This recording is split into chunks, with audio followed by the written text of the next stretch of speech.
رزق تنگ ہونے لگے صدقہ دے کے رب سے کاروبار کر لو، صدقے سے تمہارے رزق میں اضافہ ہو۔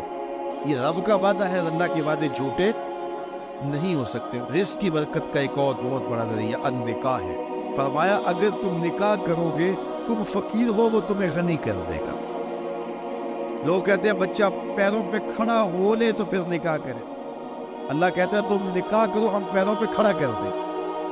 ہمارا فلسفہ اپنا ہے، اس کا حکم اپنا ہے۔ وہ کہتا ہے ابھی تو یہ اپنے لیے نہیں کماتا، تو جو آئے گی اس کو کہاں سے کھلائے گا؟ میاں جس نے آنا ہے اس نے اپنا رزق لے کے آنا۔ تو بچوں کی شادیاں کرو اگر وہ جوان ہو گئے، رزق نصیب۔ اپنے اہل خانہ کو نماز کے حکم دینے سے رزق پر، کیونکہ جو صبح کا وقت ہوتا ہے یہ رزق کے بٹنے کا وقت ہوتا ہے، اور جس گھر میں صبح کے وقت لوگ سوئے ہوئے ہوتے ہیں وہاں بے برکتیاں ہو۔ تو طلوع فجر سے لے کر کے طلوع آفتاب تک اپنی اولاد کو، بیوی کو، بچوں کو نہ سونے دیں۔ اس وقت رزق بٹنے کے لمحے ہوتے ہیں۔ کثیر دعائیں مانگیں، تلاوت کلام مجید پڑھیں، اور نماز فجر مرد حضرات مسجدوں میں جا کے باجماعت ادا کریں، اور گھروں میں جو ہے وہ بیٹیاں بہنیں مصلے بچھا دیں، تو اللہ کی رحمتوں کا نزول۔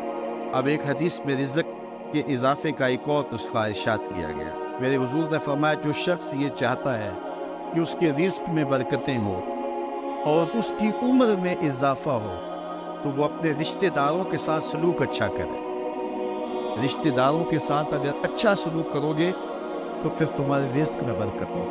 غریب ہیں تو ان کی مدد کرو، ان کی بیٹیوں کی شادیاں اپنے ذمے لے لو اگر اللہ نے آپ کو وسعت دی ہے، ان کی پریشانیاں بانٹ، ان کا قرضہ ہے تو اتارنے کی کوشش کرو، ان کو مشکلات سے نکالنے کی کوشش کرو۔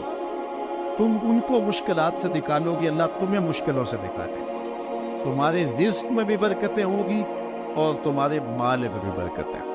فرمایا بہتر صدقہ وہ ہے جو ناراض غریب رشتہ دار کو دیا جائے۔ اگر وہ پھنس گیا ہے، مجبور ہے، ناراض ہے، تو اس کو اگر دیں گے تمہارا نفس اس میں شامل نہیں ہوگا، تو یہ افضل صدقہ ہے جو ہر صورت میں قبول ہی قبول ہے۔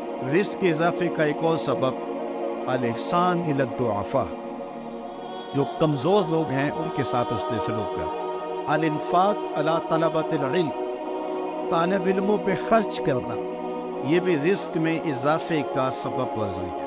وہ حضرت بابا فرید نے کہا نا، چھٹا رکن دین کا روٹی ہے۔ گھر میں کچھ نہ ہو تو پھر نہ نماز اور نہ ہی دیگر امور کی لذت آتی ہے، تو یہ رزق فراواں اور وسیع اور مبارک نصیب کرتے اللہ۔ تو اس کے لیے ایک اور وظیفہ میں دیتا ہوں، اور وہ یہ کہ مغرب کے بعد 21 مرتبہ سورۃ الکوثر پڑھ لیں، کثرت ہو جائے گی انشاءاللہ۔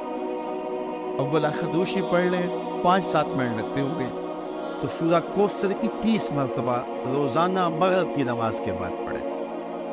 اور اگر بہت زیادہ مسائل ہیں تو ہر نماز کے بعد پڑھ لیں، تو انشاءاللہ آپ دیکھیں گے کہ گھر میں برکتیں اترتی محسوس، انوار کا نزول ہوتے محسوس کریں۔